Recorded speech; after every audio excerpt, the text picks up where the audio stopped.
Let's give God this worship. If you know He's awesome, come on, stand on your feet, everybody. If you know He's awesome, you're in all of His grace, you're in all of His goodness, you're in all of His mercy, you're in all of His provision. He's great and He's greatly to be praised. Hallelujah. Come on, everybody, lift your hands as we lift our voices. Come on, say, my God is awesome. My God is awesome. Come on, say, He can move mountains. He can move mountains. Keep me in the valley. Keep me in the valley. Come on, say, hide me from the rain. Hide me from the rain. That's it. My God is awesome. My God is Come on, awesome. heals me when I'm broken. Heals me when I'm broken. Strength where I've been weak. Where I've been weak. Forever He'll reign. Forever He will reign. Come on, you got it. My God is awesome. My God is Come on, say, awesome. He can move mountains. He can move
Every night he's getting sweeter and sweeter and sweeter. Let us pray. Now, Lord, you make me an instrument of thy peace.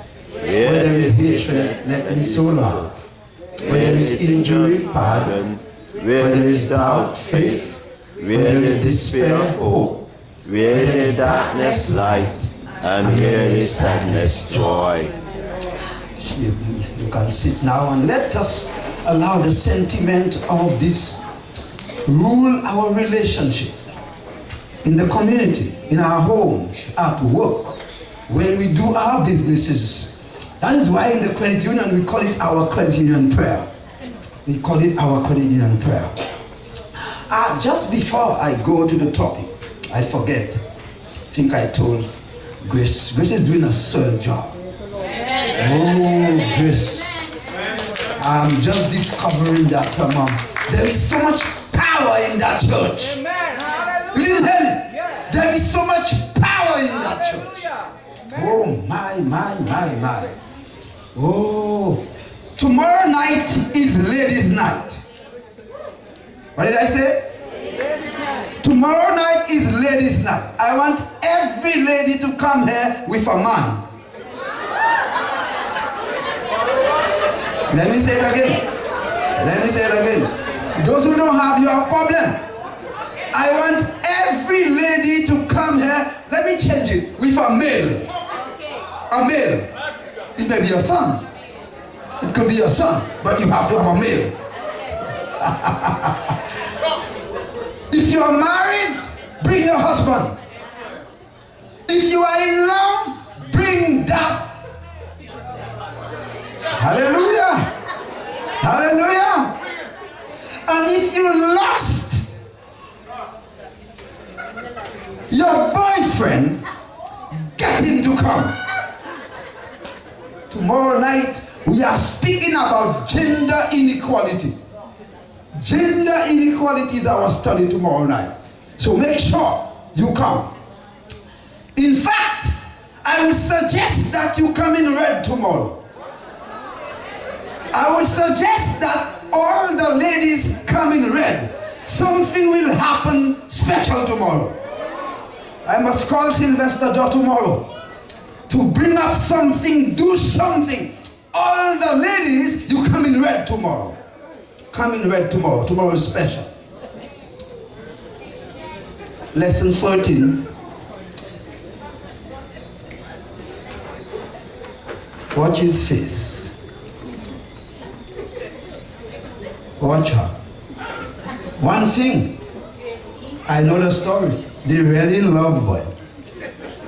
They have been together in the good times and the bad times. They are concerned now about the bills. I have my bills to pay. In fact, once, when I was growing up, there was a song. Bills, bills every day. That's right, you remember it? Yeah. Bills, bills, bills to pay. And the reason why we are discussing bills tonight is because this thing has become such an issue, a global issue. It's affecting relationship. Girlfriends are leaving boyfriends. Boyfriends are leaving girlfriends. Husbands are leaving wives. Wives are leaving husbands because of bills. Sparrow said, no money, no love. No money, no love. Come tomorrow. Come tomorrow. Tonight, we're really doing economics. Last time we did macroeconomics. Tonight we are doing a discussion on microeconomics. Microeconomics is the study of the firm and the study of consumer demand.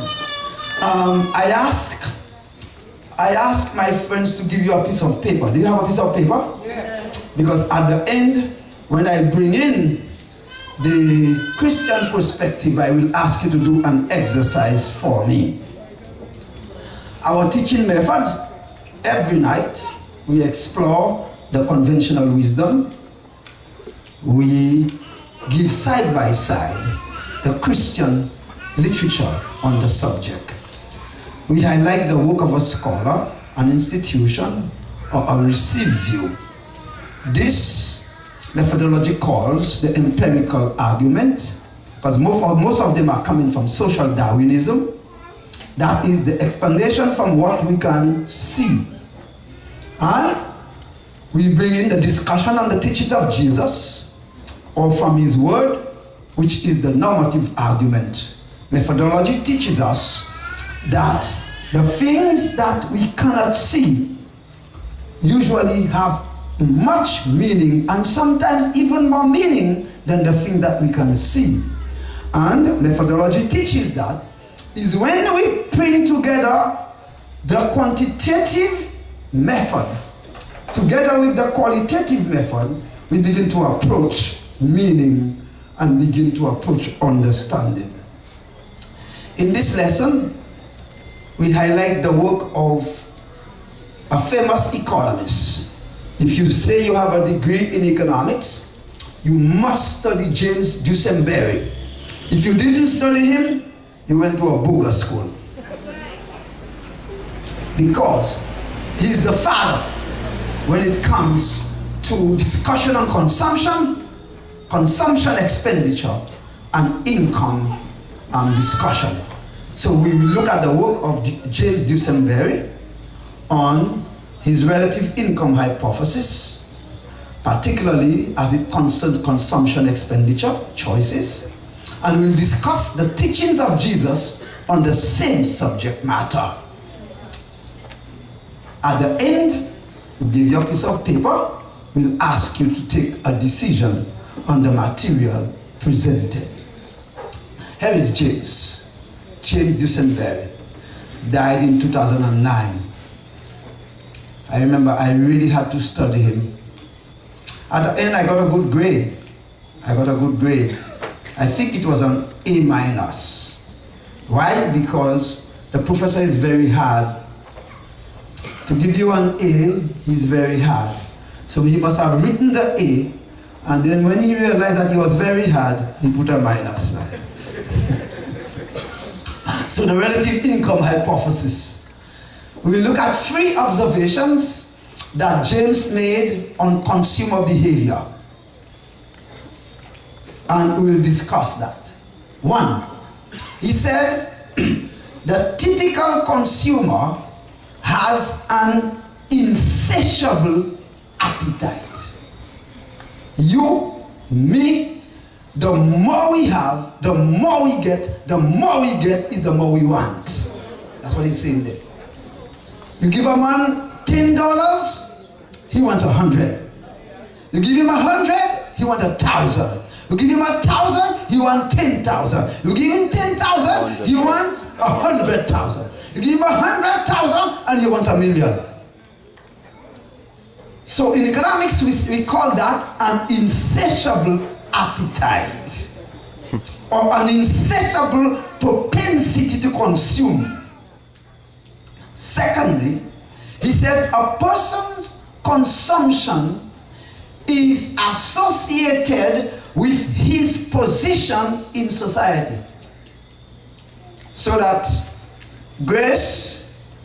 how Grace consumes what she buys, what she uses, what also consumes and what he uses, the kind of car that he drives, and the kind of house that he lives in, and the places he goes for vacation, and the places that he goes when he wants to just cool off.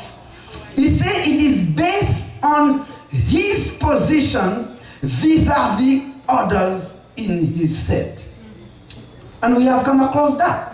Max Weber said the same thing. A number of them said the same thing. In other words, our consumption is not simply happening by chance. It becomes a lifestyle decision which is based on how we see ourselves relative to somebody else. So people say, well, Peter will not buy that kind of car. And I will give you a testimony on that. Peter will not buy that kind of car. That car is too old for him.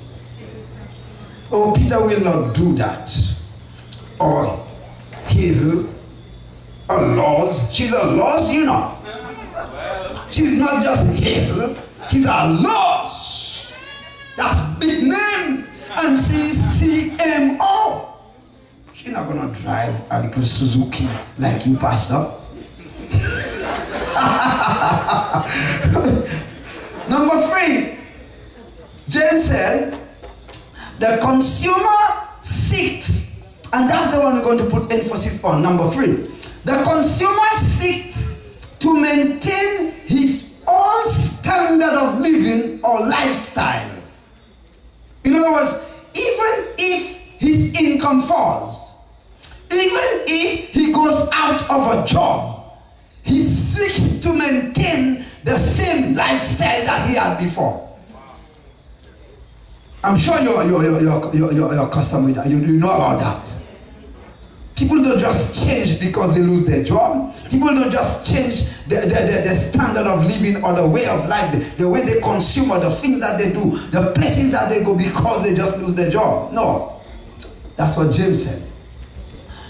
This leads me to a case study on St. Kitts. I've already said I'm not speaking bad about my country now. It's my country. I'm not speaking bad. So now I'm going to speak good things about St. Kitts. What we have constructed from the data, from the banking data, the data on household credit and household savings. Now, if you look at a data set, what you will find in the banking data, you will find household credit and a whole data on household savings. But you will have this household savings or credit is made up of both business savings and private household savings. So in other words, even if I don't have a business, there will be one big number. So what we do in economics, we go and we disaggregate the data. We take off the business component of it. So what we have there, we are only credit that has to do with private individuals. And only savings that has to do with private individuals. Let us see the story. This is what we have constructed is a typical lower income, middle income household propensity to spend. Now, if you look at the red line is the credit. That is the loans or the debt that they are getting. The blue is the savings. That is the amount of savings that you have in the bank. Remember, it's banking stats we are using because all your money are in the bank. Now, if you look from 1985 way up to 2015, in St. Kitts, among that class, they are consuming more than they earn. You see it, of course. The blue line is lower, never touching the red line. So which means that there is money available to provide for them, even if it is being provided for them over and beyond what they have in the bank. The gap between there, we call it the subsidy. In other words, everything we do must be financed. So it means, therefore, if we are financed up there, 9.6, but what we have in saving is 5.6, it means somebody is subsidizing your lifestyle. In other words, you live in a lifestyle that somebody is paying for it. You live in a lifestyle that is above your income. This is the condition in St. Kitts for the typical lower middle income. They are living a life that is above, or let us simply put it this way, they are living a life that they cannot pay for. So in a sense, what we call that in economics, this is a pseudo life. It's a life that you cannot maintain. a life that you cannot sustain, because it means, therefore, you are getting 10 cents, but you are living a 20 cents life. You are getting $100, you are living a $200 life. That is, of course, that's the same for America. And in the Caribbean, what actually happens is we have a Caribbean budget or Caribbean salary, but we live an American lifestyle. Am I right? Very good. Let's move on. So, the gap that I showed you there, that gap, remember that gap? It is the funding. Somebody is financing you to live above your income. Where are the possible places that this funding can come from? Your savings. You use all what you have, and until you have used all what you have, then you borrow. Then that is credit. So you have used all what you have, and now you are using all what somebody else's have. Whether it's the bank, whether it is fast cash. You know fast cash? Oh yeah, I see a lot of traffic in fast cash. Fast cash. So whether it is a credit union, or whether it's a bank, or whether it is a susu. How do you call it? Susu or hand? Partner hand. Very good, very good. But there are other things that we use too. We can take a side job. So some people do more than one job. I see people in the service, in the public service during the day. When I go to the hotel, I see them. They are now waiters at the hotel. Huh? So people do several jobs. They take a side job, or people subsidize. There are different ways that there are different types of subsidies that people think. A lady told me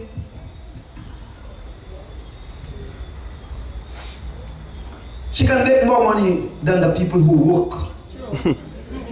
She comes on the street and she can make more money than you.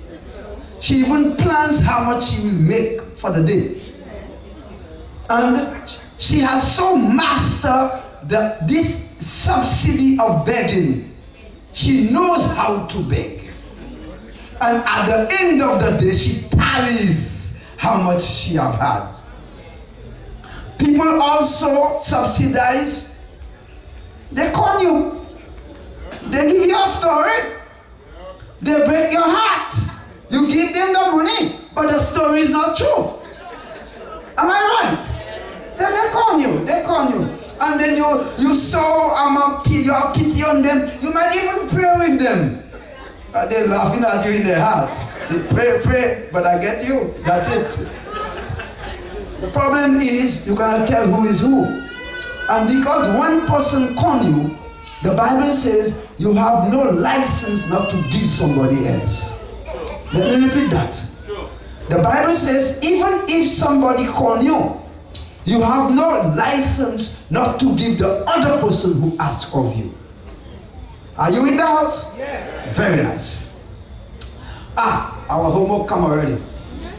Our homework. Quickly. Our homework is economics. What is the marginal propensity to consume? Solid economics we're doing tonight. But of course you know what to do. What do? Google it. That's right. I want to give a lot of gifts. I'm not giving enough gifts on my assignments nightly. So we're talking about the MPC, or the marginal propensity to consume. That act, that extra effort that we make for us to buy something or to consume something. Here's your assignment. The first assignment is you must define that. What is? Are you with me? Am I right? Am I clear? Yes. Where is Miss Lewis? Miss Lewis, get the instruction right. The first one is to say, what is? You go and tell me, what is MPC? Right, that's the first assignment. The second one is, what is, there have been working MPCs. It tells you Now what the NPC does for you, I'm not defining it for you, but what the NPC does for you simply, it tells you how much for each dollar you get, how much of that you have a tendency to spend. That's all it does. For each dollar you get, how much of that you likely to spend. So, assignment number 2. What is that for the US? How much of a dollar the US or the American, the typical American, likely to spend? And number 3, the same thing for the Caribbean. In the Caribbean, a number of work has been done. Yes, a lot of work has been done by economists. So let's review quickly. Luis, you define this one. You define it. And that's easy because that is right in the internet. You define that. You say NPC is bam bam bam. The instruction, that's all. Don't write the whole page. Good. Then the second one here, all you have to give me is a percentage. If it is 60%, if it is 40%, if it is 10%, that's what. If you don't get that, it means you have the wrong answer. I know it, that's my trade. And the same thing for number 3. So number 2 and number 3, they are a percentage you have to give me. Number 1, you simply define what it is.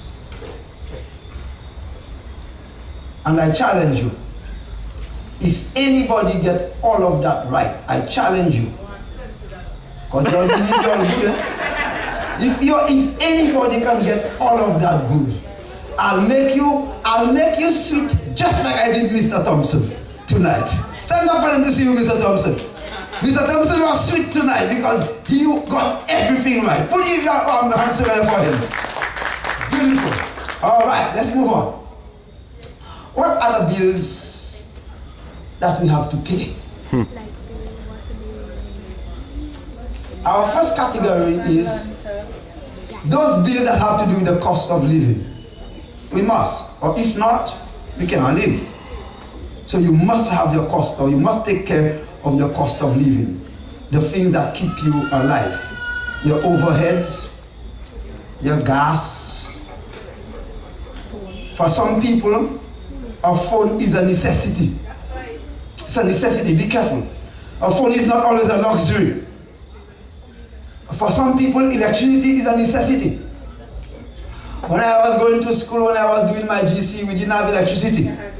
I studied on the candles. All that mashed up my eyes. Water. And then there are bigger ones. Accommodation. Maslow say you need that. It may be your mortgage that you have to pay, or your rent. You must cater for that, or you sleep in the street, or you sleep at a friend every night. Some people do that, you know. Some people do that. They tell you, where can I come by you? Yes. So each night they go by different persons. I saw a movie like that. And for many of us, when we have a little room or house, or we are renting, we still don't have enough money to buy everything cash. Am I correct? So we have to pay for our household things. We go at Courts, or we go at TDC and Horsford. TDC and Horsford. Yes, Horsford, yes. But they have a special name, Ashbury. Ashley, that's right. These are very expensive names. Expensive names. So we go there, either loans or hire purchase. For some of us, depend on where we are, what kind of job that we are doing, and where we live, a car is a necessity. I didn't say a new car. I didn't say a luxury car. I said a car. Yes. A car. Yes. All right. Later on, I'll tell you about my car. I drove a 5-year-old car. I bought it 5 years and I drove it for 16 years. At the end of the 16 years, I sold it for $8,000 But I bought it from Japan, and with the insurance and everything, $14,000. No, I didn't. No. Drove it for 16 years and sold it for $8,000. That was good. Was that a good business? That was good business, man. That's good business, man. Good business. Yes. Now, for some of us, we still have our education loan to pay. Am I right? Yes, particularly if you took it from Development Bank. Let me shut my mouth. Okay. All right. So is it simple interest or compound interest? I don't know. And if not, we have school fees. We have to deal with school fees. Yes. But do you know, in spite of that, many of us are working, but we are still poor. And not only that, many of us are working both in the lower income and the middle income, but we are working poor. In other words, we basically working to survive. And it is beginning to develop in the Caribbean, the literature is showing, that some professionals, even people with master's degree, they are working every day, every month, and they will never be able to buy a house. That's not a story. It is true in a number of countries. But the place where the most work has been done on that grace is your country, Jamaica. I am beginning to suggest that it is happening in St. Kitts. St. Kitts is a high-income country, and the price level has gone up. It has really gone up. And as a result, if you don't blink and manage your eyes well, you may not be able to own a house. So, I did a scenario, an economic scenario. Remember I said it's economics you're doing. I did a scenario. We're looking at a typical lower class factory worker from Keyon. I had to call around to get my research. Where's Vaughn? Vaughn! He's gone? Yes. I made sure I get it right. Did my research, social security and this and that. A typical worker working in the factory at Paul Southwell, but she's coming from Keyon. Boss fee. She's minimum wage, so she gets $360. 5%, she's going to pay social security, she's exempted from levy. So her take home is what? $342. Now we want to find what is her real wage. In economics we speak of real wage. You might have $1, but that's not your real wage. The real wage is what it can buy. So what do? We take that net wage less the inflation. Inflation in St. Kitts is very low. You might say, Peter, you're crazy. It's the way that inflation is calculated. I suppose because the base year or the basket is still 2010. So for example, you might have within the inflation framework some items that are very high. For example, food inflation is very high. But when you put all the items together, inflation in St. Kitts, official inflation, is less than 1%. And that has nothing to do with politics. I'm not preaching unity, I'm not preaching labor, I'm preaching economics. Amen? Amen. Very nice. So I'm not trying to make Timothy look good, the Prime Minister look good. That's what the stats is. The statistics are what it says. It doesn't matter. So we take the inflation and the VAT. So we try to find the inflationary effect on that $342. So that we add the two, it says that although you have in your hand 342, 17.31% of that actually doesn't exist.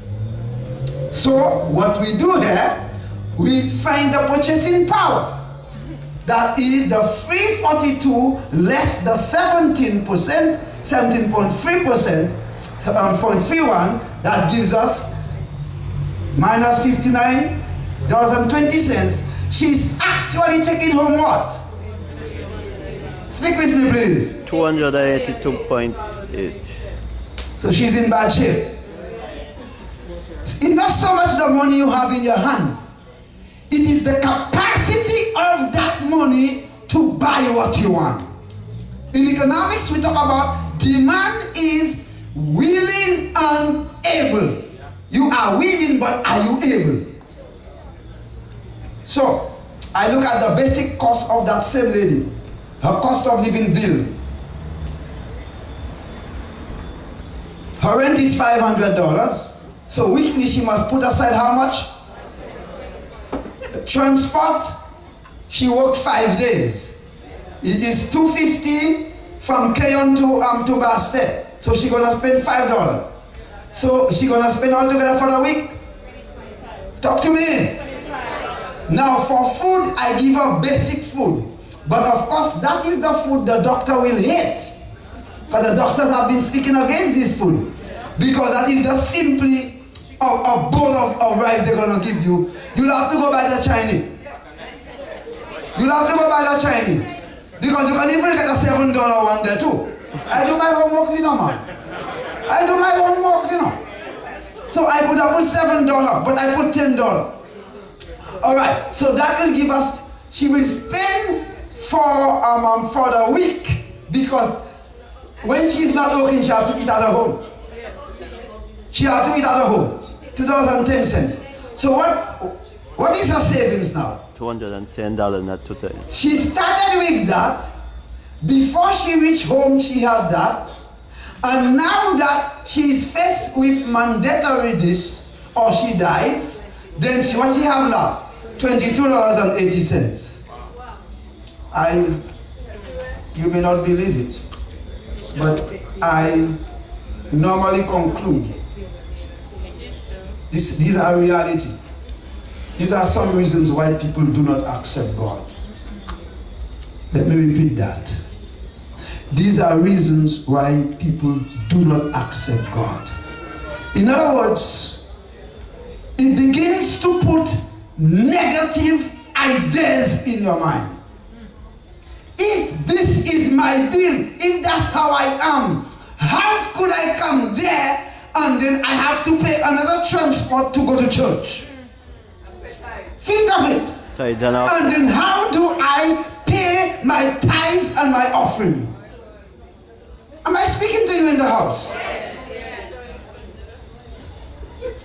But when we look at the God economics, I will show you, God will show you how to go around that. Somebody say amen. But what we have done is to look at the reality. Okay, we move on. Despite the living wage that we just saw there, James Dusenberry said, let's read it together, as income falls, there is no expenditure adjustment in line with the new income. James is saying, even that lady we just spoke about there, even with the $22.80,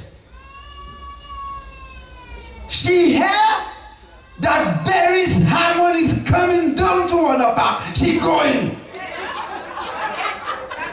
Am I speaking right?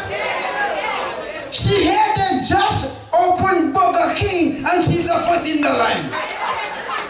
Am I speaking right? Because what does James says? James says they do not adjust expenditure. What they do, they maintain their standard of living.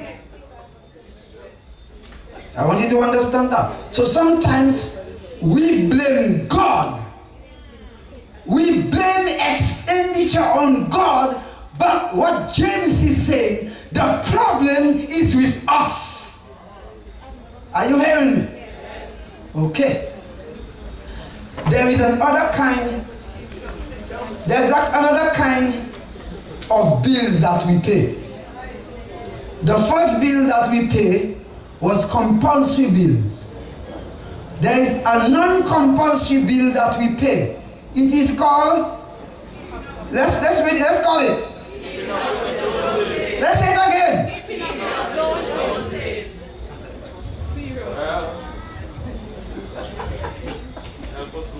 Yes. I have been there for 26 years. I know that that is correct. You see the man has a car, you want one too. You see she got a king size bed, you want one too. Let me tell you something. As a social worker with mingling, I work with a lot of people. I go to different nooks and crannies. I move into the alleys. And let me tell you something, I see things. There are some places I go, things are so tough. You can't even sit. They don't have place for you to sit. But their TV bigger than yours. Are you with me? I went to a place. The bed was so large, almost larger than the house. So I kept on thinking, how did that bed get inside there? Am I speaking right? Yes. Keeping up with the Joneses. What we do very well in St. Kitts, we use our children to fight our class competition. Let me repeat that. We use our children to fight our class competition. So, the neighbor's house, the neighbor's boy or girl goes to after school class, mine must go too. She goes to ballet, mine must go too. She goes to music lesson, she goes to swimming class. And to make it worse, when the boyfriend and the girlfriend separate, and they go to the court and they produce the list for the child support, they ask for all of that. Vacation, because neighbor is going on vacation every August. And they don't just want any vacation, they are going to Disneyland. They want to go ballet. They want to fight, how they call it, Taekwondo. They must go to Taekwondo class. Am I correct? Yes, they must go to the Taekwondo. They must go. Yes, they have to go to it. Yes. They must take guitar lesson. But now, the children were going to Washington Archibald, watching. And they were doing well. But the neighbor children is now going to the Catholic school. Or they're going to the Seventh Adventist Elementary School.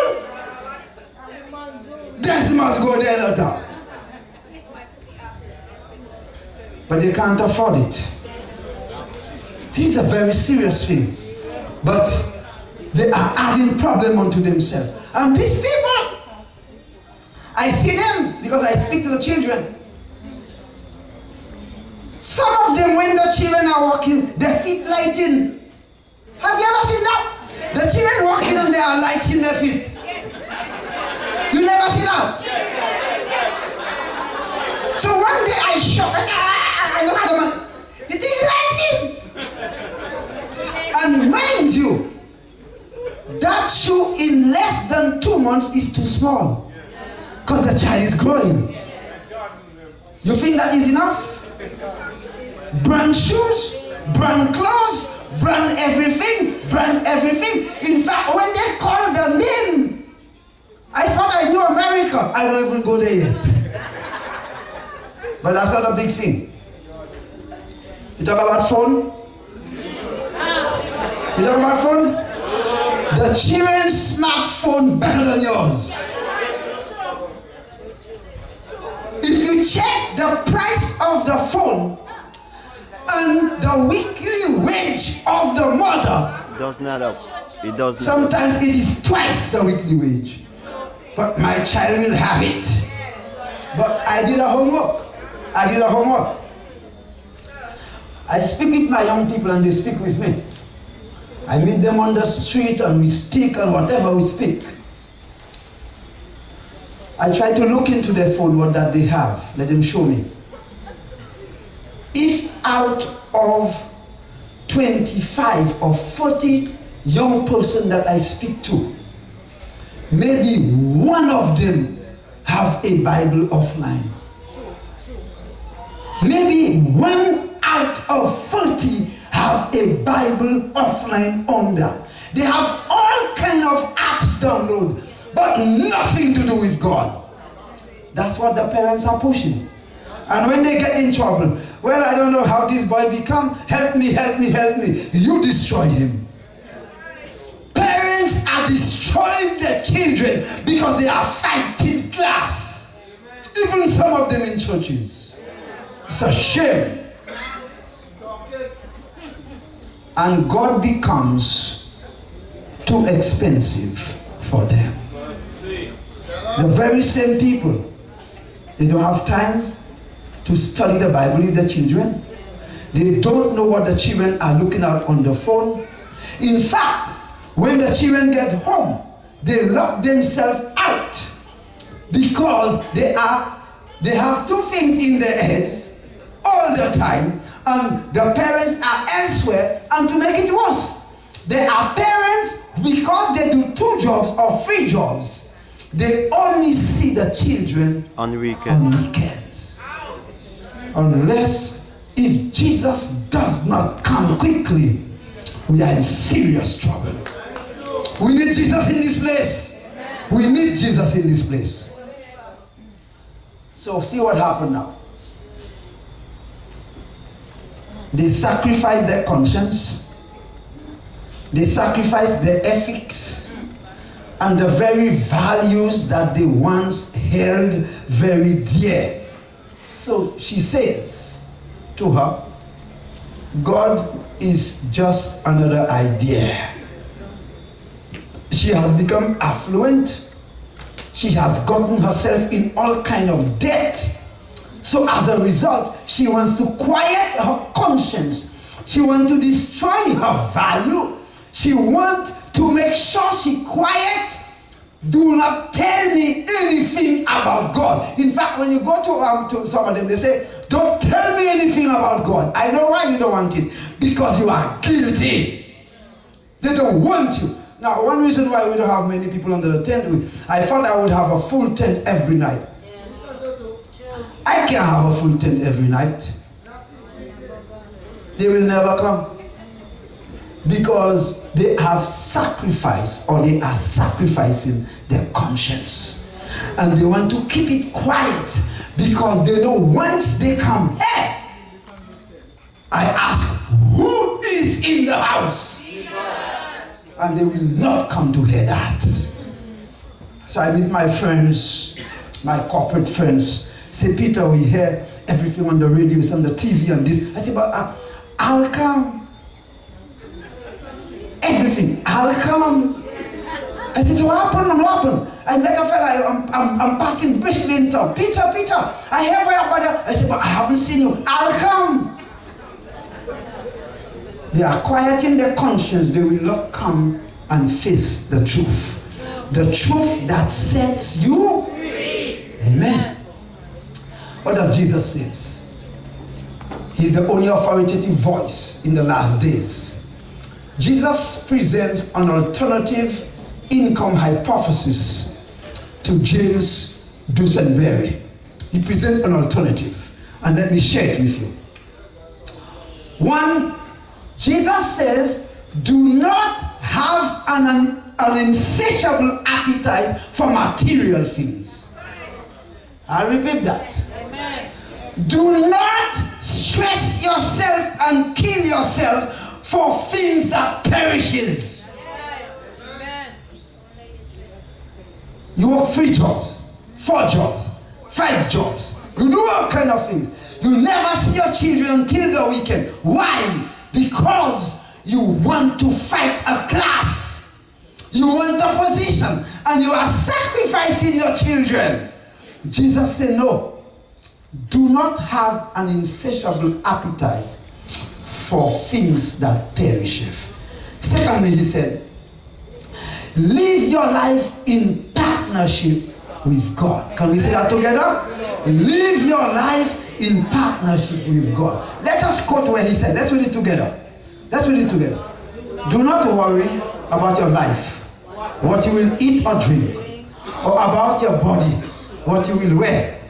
Is not life more than food, and the body more than clothes? Yeah. Your heavenly Father knows that you need them. But seek first the kingdom of God and his righteousness. And all these things you're looking for,